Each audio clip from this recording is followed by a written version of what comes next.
Hi,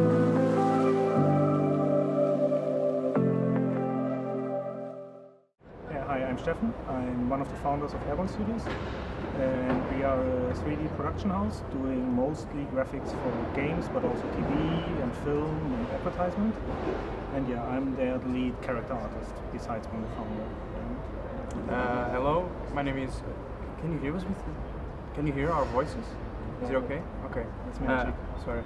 Hello, my name is Joao. I'm a 3D artist at Airborn Studios, and I basically do characters, vehicles, weapons, you name it. That's all. I'm an art monkey, basically. Okay. For Overwatch, it was definitely Overwatch. Like everyone in this industry at one point wants to work for Blizzard. And I've been to an interview once and kind of failed it and wasn't able to work for them.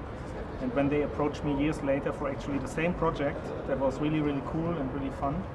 And yeah, Overwatch was a real good challenge because they know pretty precisely what they want.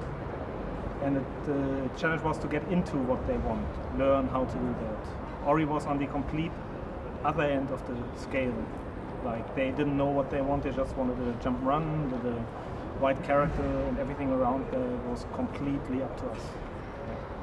So that was on both sides what was cool for me to work on those projects. I can say from my end that I started basically getting interested in games because of Blizzard games.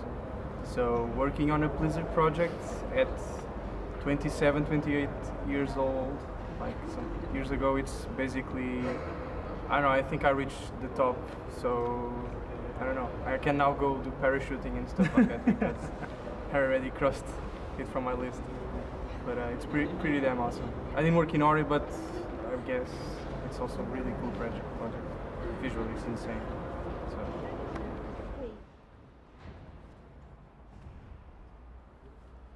Well, the programs doesn't matter too much. We are mostly a 3ds Max house for the modeling. Concepting obviously happens in Photoshop. Nowadays a bit more on the iPad Pro, like for the sketching phase. For 3D we have people working in Blender, in Modo. A lot of stuff we have to deliver in Maya, so the people who work for us need to know at least a bit of Maya just to get data in and save it so the client can load it. But most of the stuff we do is 3ds Max. ZBrush for sculpting, Photoshop, Substance Painter for texturing. Yeah.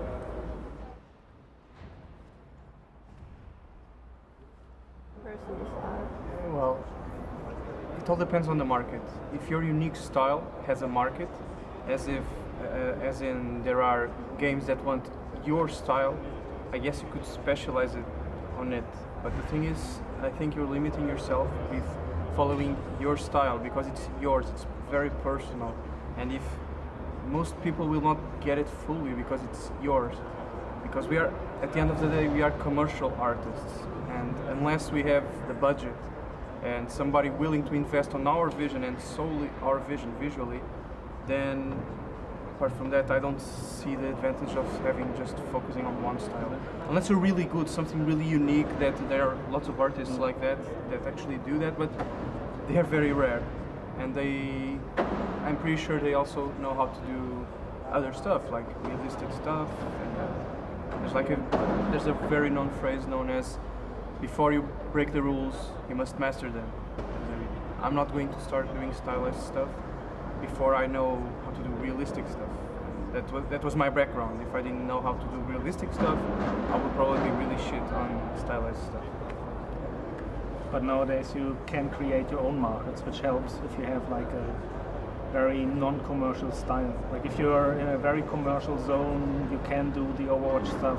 It's pretty okay to get a job because right now Overwatch is kind of defining a look, and lots of people, lots of companies want something similar. So if you are in that zone with your personal style, it's obviously easier for you to get a job.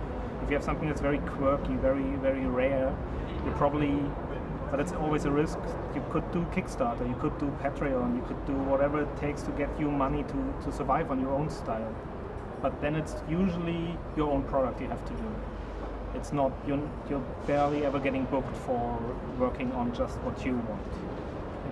That's something very true. You're not always you work on what you want. only recently, since I joined Airborn, I actually work on stuff. I was like, okay, this is pretty cool. But before that, the projects I had, they weren't projects that would be like, oh, this is okay. There were challenges, but nothing that I would be really, really passionate about. But luckily, that changed.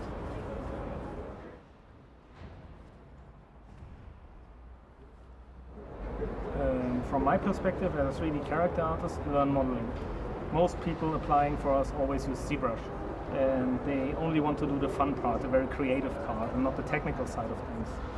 And the technical side of things, what sells the product in the end. You need to be able to texture, you need to be able to build a clean model to work from. I mean, we showed in the talk how a simple base mesh helps you in production. If you don't do that, you're literally screwed once the client wants changes. Everything will get bumpy, messy, not clean anymore, and you have to do a lot of rework. While when you learn how to model properly, you can apply it to the whole production.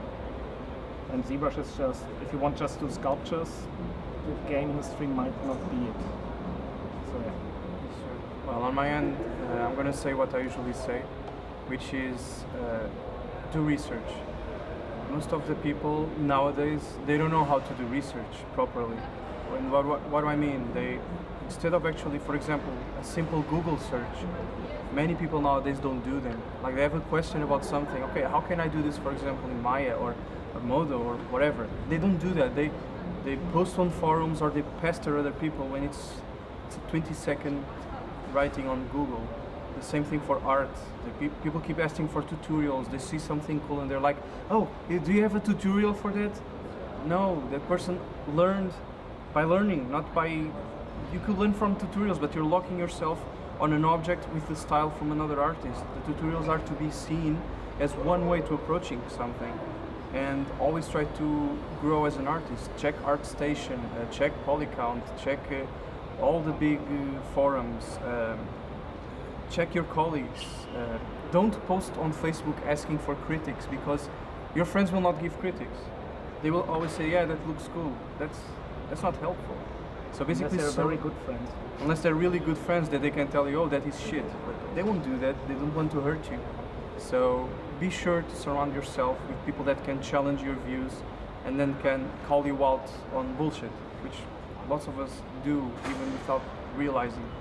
So that's the biggest advice I can give. It's not art related, but it can help you a lot when learning. And that goes for everything, to be honest. Interesting, and thank you. Thanks for having us. Yeah, thank you for